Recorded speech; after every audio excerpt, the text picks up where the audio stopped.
what's up? Hey, we're live at the National Day something or other. It is, for real, what is today? Saturday. It's a Saturday. Friday. It's Saturday. No, I'm just messing around. It's Saturday mid-afternoon, and we're doing the Top Shelf Impromptu podcast. Two very awesome, cool dudes are here with me today. Colleagues in the hobby. Dan and Doug from MojoBreak joining the Impromptu podcast today. Welcome, dudes. What's up? Is that actually the name of the show, Impromptu? I made it up Impromptu, and I love sounds it. pretty good. I think you should roll with it. I think you should roll with it. I'm keeping it. I like it. It's just, that's what I decided, so I think I like it. Either that or Top Shelf Loaded Cases podcast. Yeah. He's already gone to the subject matter. Well, Breakers get all the loaded cases. So I'm going straight in. I'm going straight in. I'm going to talk about loaded cases. I'm going to talk about allocation. I'm going to talk about damaged cards. I'm going to talk about missing hits. I'm going to talk about expired redemptions. We're going in. When do we get to your punchable face? Oh, well, that's a Very given. punchable. That's a given. That's per you. That's a given. Oh, and his blowhard behind his neck glasses. I know. So listen, so here's some things. They had to check to see if they're there they still. actually, so we did a thing with Fanatics yesterday, and they had us sit in a room. It was like very pro. Yes, like a what do they call those? Focus group kind of thing? Exactly. And they're recording it. They're like doing like a whole interview. I sit down and they're like, why do you have your glasses on the back? You're like, you can't have those. They're like, we're getting a weird glare. And I'm all, dude, it's my calling card. I'm all, they're not even going to know who I am now. 100%. Did you see me doing breaks at your table the other night when you were out That was fancy great, stuff yes. and I put your glasses on the back of my neck? That was amazing. It probably wasn't his glasses or somebody else's. They were mine. You're being Dan. I was emulating. Yeah. So that brings up a good point. Again, this is the Impromptu podcast, so none of this has been planned. But I'm going to tell you guys something. Back in 2014 was my first national in Chicago. My distributor called me and said, hey, do you want to set up at the National? And I'm like, yeah, that's okay. I'll do that. Had no idea what I was getting into. So back then in 14, I was intimidated because there was MojoBreak and there was Leighton Sports Cards and there was our friends Jaspy and all these big breakers at the time. You guys controlled and ruled the market, right? You did, okay? I don't think we were very big, but listen, stop. Big meaning reach. There wasn't many breakers out there. You could there was a dozen, 15. Well, we were still at that point. We were trying to figure it out. Like there was a lot of things that like we were still trying. We were still trying to figure out. I mean, what we were doing. But you had it figured out. That's the thing. Because I was watching. But you showed PYTs, figured out how to do the randoms, how to show stuff on screen, how to you had that figured out. You had a very good baseline to look at. I'm glad the optics looked that way. It did, because you're saying internally it wasn't. Okay, so imagine how I felt. Brand new rookie being thrust into this. So there's a word that I'm going to talk to you about. It's called surreal. The definition of surreal is marked by the intense, irrational reality of a dream. Okay? Almost unbelievable, fantastic, surrealistic. So to have you two here for me is freaking surreal. It's awesome, man. Now, I don't dream about you guys. I don't have dreams about you guys. I dream about you. Thanks. Every night. Every night. I thought we had that connection. Yeah, I'm talking about. What does your wife say about that? I'm all sorry. I need a little Chris Keller in my life. So it's a dream in a good sense. Like, man, that's a goal to set someday. So thank you for doing this because it means a lot. Because I did look up to you guys and you set the standard, and it's professionalism. That's what I like. It is, and then you've came around, and the way you market, the nice ideas that you have made us better. Yep. And that's how it works. And now you got these young guys, that are doing fun things that we're looking at and trying to do stuff like it as well. Hey, man, they're keeping us on our toes. Yep. Absolutely. We can segue into that segment. If I had a conversation all weekend, it's been a lot about how things have changed. Some. I mean, I'm looking at $250,000 of marketing materials and stuff for certain brands around here. Yeah. Because when we started, it was a flea market table and like a $115 banner. Yeah. I mean, actually, I think we were talking about it before. I think your first national, you were the first one to actually have branded tablecloths. I did. Yeah. And I'm all, that's a thing. We should do that. I think we might have bought a banner, and then we were trying to tape it on the, that was so, for you to say we looked like a professional setup. Well, you conducted yourself professionally. True. There's never a bad thing said about you inside our community. Whatever you guys do off here, I don't know. No, I'm just kidding. It's fine. So karaoke. It has, is that your scooter back there? Of course, man. What would the Man, National dude, be without my scooter? you are an absolute rock star. Like, you are the only one I think who can get away with basically riding a scooter around. I do. That is. I'm pushing the limit. It's 8 years now. it's- It's a little bit busier. They might be like, hey, dude, you got to. That's your calling card. I have That's the true. sunglasses. You have the scooter. Yep. Doug, what do you have? San Jose Giants hat. San Jose Giants hat. Sweet. We're good to go. They do bring it up when I'm walking around. A lot of people, hey, Chris, where's your scooter? Where's your scooter? Usually it's branded, of course, but I Yeah. didn't brand it this year as much for some reason. I'm faltering on that. But yeah, the scooter's good. You know why? Because here at the National, we're in the Breakers Pavilion, and I have to go get TriStar stuff sometimes and meet up absolutely. with Don or whoever. Yeah. And that's a walk, dude. Oh, it is. You're literally wasting 30 minutes to go down there, and then you got to wait. You could waste an hour trying to go to TriStar. 8 minutes or less, up and back. Is it electric or it's a push one? It's a push one, but I will have the electric scooter in the house next year. I think we need to have something like that. Maybe like a Power Wheels, like like the little motorized. Like we should ride those around. Like a Lambo version? Like a So it can Lambo feel- version. Yeah. No, the one with the wheel in the front and the two in the back that you kind of cruise back on those. Or like a big wheel, Yeah. That's what I'm talking about. Big wheel. That's awesome. or like a hippity hop, like the balls that you I use used with to the handle. I used to like love, dude. Branded ones. When I was a kid, that's all I wanted for Christmas one year was a hibbity hop, and I got it. I'm so You got happy. it? You got it? I don't have it. You don't have- Sadly. This is a complete home run impromptu podcast as we're talking about the hibbity hop things. Did you have one? I did. I had one. I think every kid did, right? But there was dude. there was pretty basic ones that had just like one little loop, and then they made fancier ones. And I had the one little loop, but I think you watched the commercial, and it looked like it was so much fun. And then it was Yeah. fun, but it wasn't as fun as the commercial made it look. So Oh yeah. it like only lasted for like, oh, this is cool for like 30 minutes, and it's like, yeah. Let me tell you about those commercials when we were a kid growing up. Those motorcycles with Evel Knievel. Yeah. Those commercials had this dude had ramps set Oh, up. yeah, yeah, and yeah. they would be like phew, flying over there, landing back on the other side of the ramp. And when I tried to do it, it wouldn't go but like 3 feet. You know what I mean? It just goes. Whoop. Yeah, I'm like, exactly. I'm like, how do they get that thing to go over the ramp and land on the other side? All cool. Or do you remember It's the what is that? The little cars, the cars that would be on the track, and you had to make the track. dude. And then Like slot car. yeah, and you'd put, and it was like wireless, right? Because Yeah. but it'd always fly Oh, just off. fly right. You'd like basically hit the button and it would just go flying off Oh the yeah, it track. was so annoying. You had to put it back on. Like you're racing your buddy, and you're like, oh man, like how did you Yeah. won, but I flew off the track. All excited Christmas morning and it doesn't work. Yeah, what was that called? What was that called? It's a slot car. Slot car. It Yeah, was called slot car track. because it had the 2 tracks right on each side. You could Yeah. race 2 cars. Yes, Right? Yeah. you were racing Then buddies. you could make like go. You make loops and then like you would never be able to do an actual loop. It would just fall off. Yeah, with the gravity, it would Yeah, just go yeah. fall down. Dude, and it would smell. Like it was like a rubbery smell. Yeah, but I dude. bet if you smelled it now, it's a retro smell. It'll It take is. you back to yes, when you were a it'll kid. bring You're you like, right back. I love that. I love the smell. Of What other toys were in like the 80s and I had the 90s? talking baseball card one. So it was like I the don't remember that one. 1988 tops, and it was like an oversized Don Mattingly. And you'd put it in a machine, and it'd play. Like, it would talk. It would have like it would talk. Don Mattingly talk. Really? Yeah, it was called Man. Talking Baseball. It's probably still only $50. Probably didn't go. up. Remember the speak and spell? Yes. Yeah. That was a E.T. good one. had one of those. You probably had a Furby. No the Furbies that Furby. talked? No Does he look like a Furby guy or? Teddy Ruxpin. Absolutely. I had one of those. I had that, and there was like the other was like a caterpillar. We had that one as well. And you'd put like I don't know about a cat. you'd put the tapes in there. Yeah, you could start playing like Metallica through it later. And Yeah. just, like, Yes. Oh, there's a segue for music. So the other night, so we work, right? In the day we're working. You're meeting people. You're talking to your customers. You're Slapping meeting backs. people, slapping backs, doing all that stuff all day. Spending $18 to wait in line for 46 minutes for a hot dog. So yeah. we went out one night, and it was the best thing I've ever heard in 8 years to where everyone's going, and you are at a karaoke bar. Yeah. Now, that's what I'm talking about. That was so much fun. That's fun. You know It what was I a good thought time. about?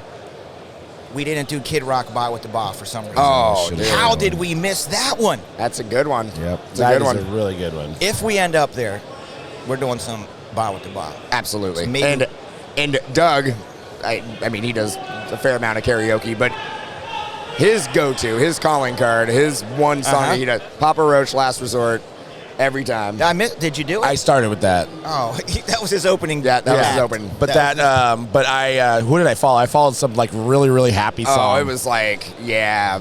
And then I'm like, contemplated suicide. Like, after just- like the happy song. Hey, it was no Creed. It was no Creed Creed down was on that- one knee. That's my go-to. On one knee. And those were lyrics, by the way, if people are listening. That's not real what I just said. So Do I have the permission to post that photo of you down on one knee? Absolutely. And do I have your permission to post the one photo of you being all serious like this, man? Sure. Passionate, which as long I love. as long as it doesn't look bad. Okay. No, it Good looks side. good. Okay. I photoshopped it really All right, good. right, yeah. There's a slimming tool. Take a that few you can pounds do. off. Yeah, that'd be great. That'd be great.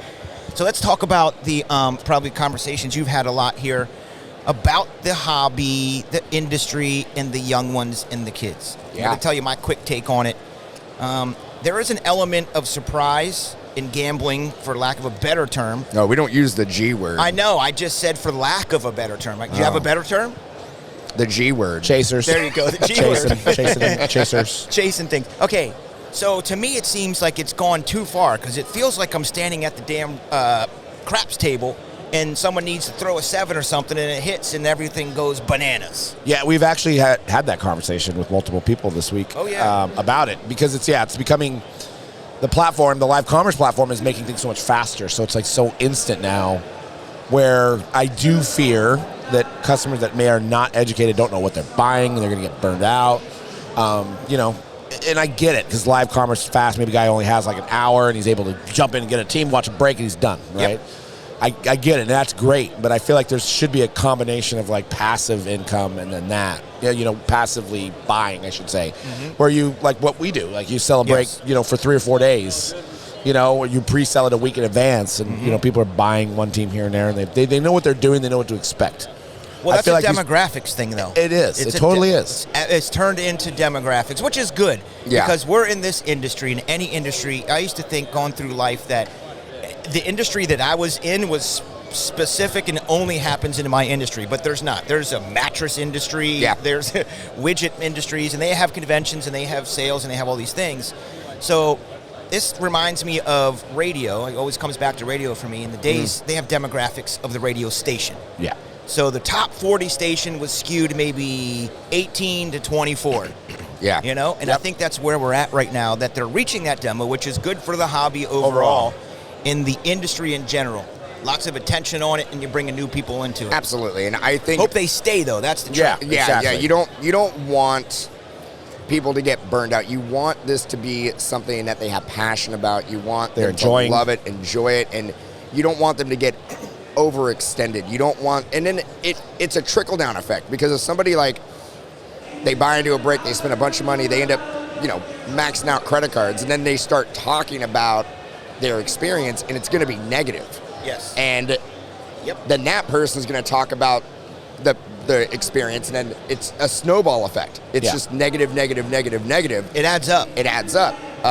But I mean, there's a lot of other vices that are bad too, right? I mean, to be the counterpoint to that is that people, you can get in a lot of trouble in other things. We're in Atlantic City. I mean, people. There's things here. I think Dan saw people take like $10,000 like loans or something. Oh man, or cash advances. Seriously, today. like I was at the cashier because I won some money at a craps table last night. Okay. Unbelievable. Good job. First time for everything. Drinks on Dan tonight. Drinks on Dan. But I'm sitting there and there's like people getting credit card cash advances.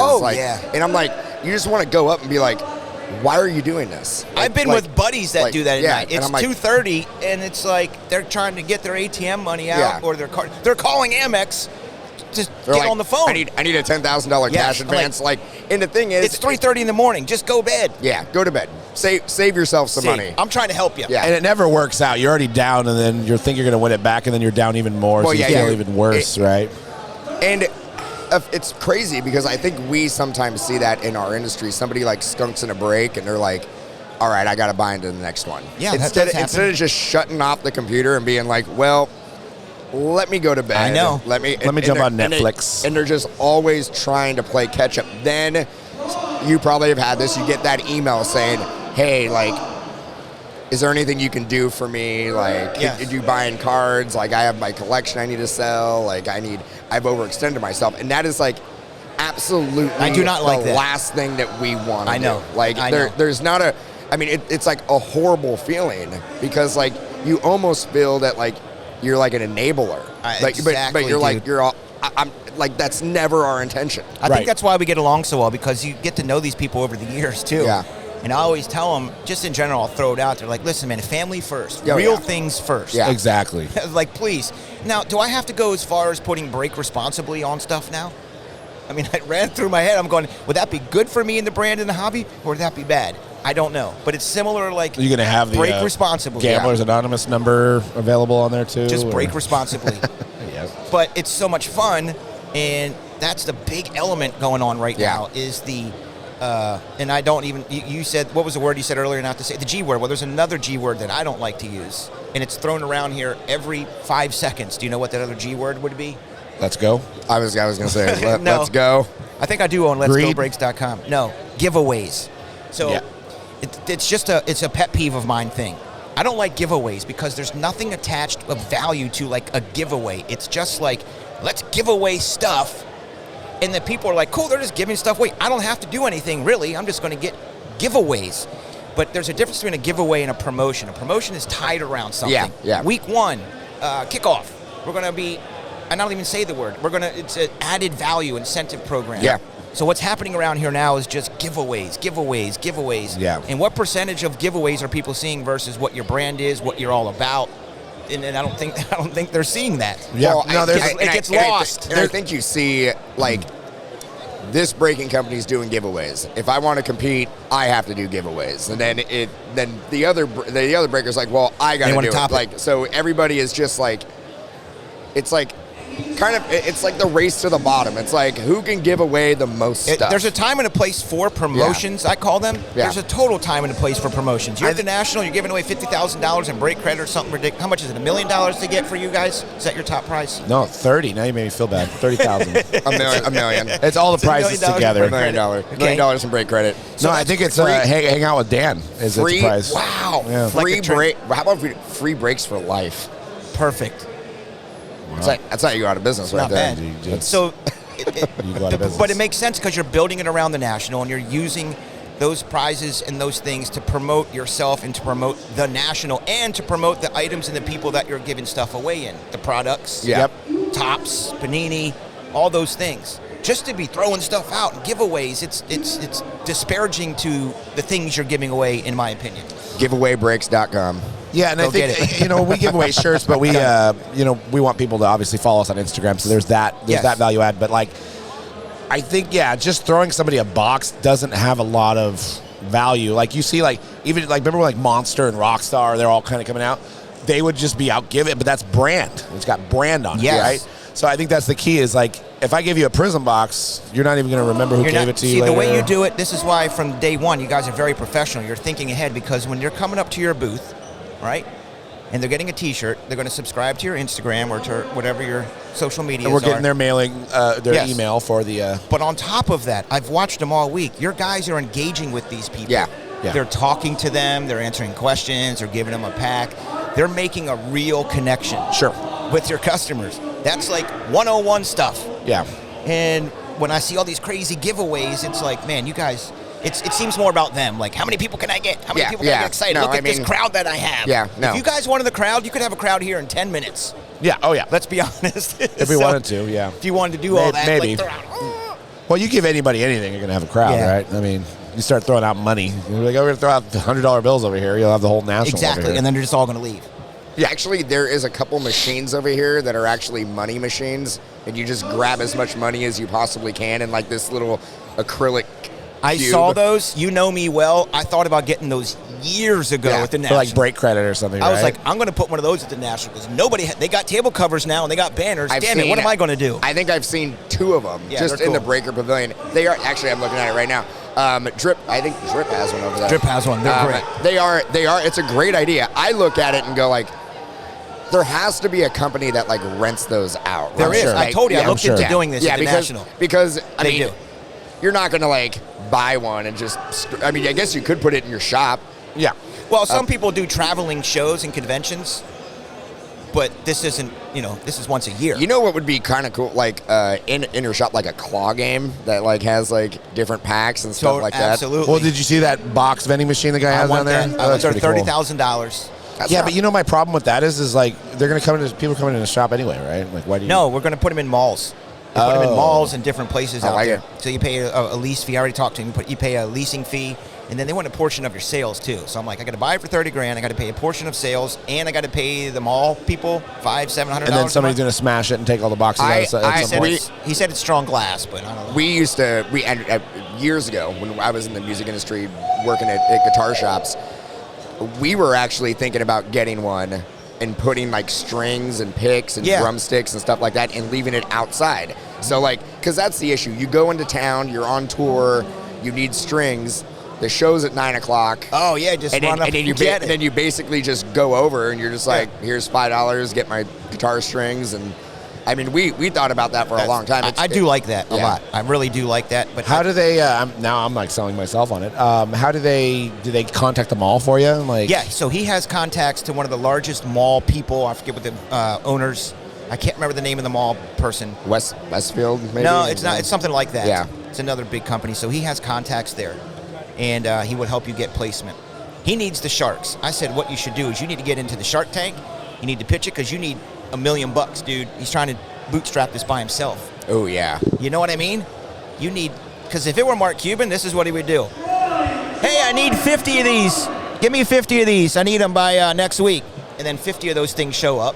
And then he goes, hey, let's call Walmart, call Target, call these other people. And then all of a sudden they appear in the stores. He can't do that. No. So I'd love to see him get some help or something and get some backing because they are cool. Yeah, they are very cool. And they work really neat. Yep. One final thought. What do you think of the coolest thing that you saw at the National besides the fan stand? The top shelf. Oh, my gosh. Here we go. The top shelf booth. Here we go. The monumental box break. The monumental box break that we did with you. That was fun. Great. That was good. You guys won that one. I'm happy for you. I think we all did pretty good. We both did good. We did. I think that Connor might be pretty Connor close McDavid? to what the Gretzky was. I'm just going to give it away. Give away Connor McDavid jersey! Yeah. Just get everybody in the National. Here's Sean. What up? So, I mean, the show has been amazing. There's been tons. I mean, actually, did you go by the Fanatics booth? Yes, I did. Amazing. And Zero Cool, like the Zero bleachers. Cool, amazing. Oh, that is fantastic. They put so much work into that. That's what I'm talking about. It's amazing. different now. The bar has been raised. Right behind us, this little carnival game that we got. Yep. Very cool. It really seems like from just a booth standpoint, like the game has been stepped up. Oh, big time. Dramatically, except for ours. Except for ours, same thing. Same. You know what? But what I do gotta say is that we did figure out the TV situation this year. So like, good. Baby steps. Yep. I plugged in your USB and set it up for you on here. So nice. You're welcome. We didn't know we could repeat the video. We're like, we're gonna have this every 5 minutes. We're gonna have to play again. I'm sitting there looking at it. And I'm all. No, there has to be an option. It's in the slide in the TV, and you can put he figured it out. He felt like a genius. Good. I figured it out over there. There you go. We almost we were gonna call because you could have people set up your booth here, but you have to go through the AEX. Yes. They weren't getting back to me, but I'm sure it would have been like, $50,000. We'll set it up for you, make it look nice. I mean, I'm sure this one was like, who knows? Oh. That might be $250,000 of I'd say that probably. I'm under pressure because next year it's in Chicago, home field advantage for TSP. So I got to do something dope. I got to figure it out. Let's do it. Are we going to be neighbors again? We should. I hope so. Was this by design? Do you think maybe or happenstance? I know people. I mean, the stars aligned. It's just stars aligned. It was fate. I got my buddy Brody the Kid and his family across the way, so it worked out good. And we also had to decide because we have two. We have one over there. I was going to say, you have 6 booths in this break thing, right? We have 2, and we have 600. Yeah. But we were like, where are we going to put this booth at? And we're like, well, we're right next to Chris. Next to Top Shelf. That works. Well, exactly. It's good. I don't think we've actually been neighbors before. No. In all the nationals that we've done, we've been in the pavilion together. Yeah. But I don't think we've ever been neighbors. The first year we were close, I think. Close. Because I remember looking at you guys sweating bullets all day going, man, when are they going to say hi to me? Should I say hi to them? Do I go over to them? No, I'm just going to lay low until they recognize me. And sooner or later, finally recognize you. Yep. Because I had to go to all those parties all the time. That's what I did. Yeah. I'm like, I'm going to go to these parties that they're going to. And they're like, wow. 3 years later, hey, what's your name, buddy? How are you? And those are so valuable for anybody coming into this industry is like go out and meet people at night and make connections. Yes. Build those relationships. Absolutely. Yep. Yeah. Well, you guys have always been, I think, in professionalism and inclusiveness. Yeah, that's what we're all about. Really, we can't grow it by ourselves. Yeah. You know, we have to grow it as a community. Yep. And you're confident. So you're confident, you're inclusive, and you're professional. So a lot of people aren't confident.